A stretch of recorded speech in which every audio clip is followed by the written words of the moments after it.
समस्या भन्ने त कति आउँछ सोच्दै नसोचेको समस्याहरू पनि आउँछ।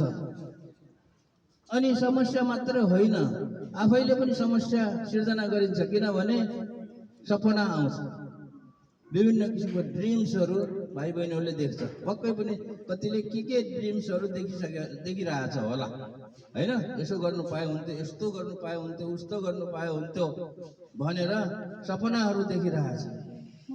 त्यो सपनाहरू ठुलो पनि हुन सक्छ, साना सपनाहरू पनि हुन सक्छ।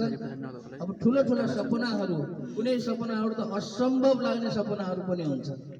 त्यो असम्भव लाग्ने सपनाहरूलाई सपना देखेर मात्रै पुरा हुँदैन। त्यसको लागि के गर्नुपर्छ भन्ने कुरा, कसरी गर्नुपर्छ भन्ने कुरा मैले मेरो आफ्नो उदाहरण र भाइ बहिनीहरूलाई त्यो कुरा चाहिँ भनिरहेको छु यो किताब। त्यसकारणले मेरो भनाइ के हो भने, जिन्दगीमा सोच्दै नसोचेका सपनाहरू, के अरे समस्याहरू, व्यवधानहरू आउँछन्। समस्या आयो भनेर कहिले पनि पछि हट्ने होइन, समस्यासँग जुझ्नुपर्छ। जुझ्नको लागि एउटा हतियार प्रयोग गर्नुपर्छ। समस्यासँग जुझ्ने हतियार के हो त्यो कुरा चाहिँ बुझ्नु पर्यो।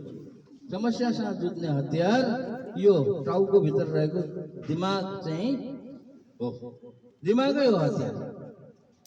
किनभने यो हतियार प्रयोग गरेर जसले चाहिँ समस्यासँग जुझ्नको लागि आइडिया निकालेर, अनेकौं प्रयास गरेर अनेकौं आइडियाहरू निकालेर काम गर्दै जान्छ, अगाडि बढ्दै जान्छ, त्यसले समस्याहरू पनि, ठुला समस्याहरू पनि त्यसले समाधान गर्न सक्छ।